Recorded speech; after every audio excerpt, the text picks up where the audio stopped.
Ahojte všetci, tu Martin Vozičkár, dúfam, že si ma ešte pamätáte a nezabudli ste na mňa. Chcel som vám natočiť toto krátke vyjadrenie, aby ste vedeli, prečo poslednú dobu nevychádzajú videá tak, ako ste boli zvyknutí.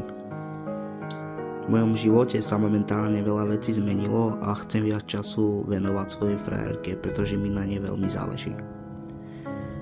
Myslím si, že niekedy je dôležité nájsť rovnováhu medzi internetom a osobným životom. Ale to neznamená, že končím. Určite sa vrátim a budem tu pre vás znovu natáčať videá, ktoré vás bavia a pri ktorých ste ma ešte celé roky podporovali.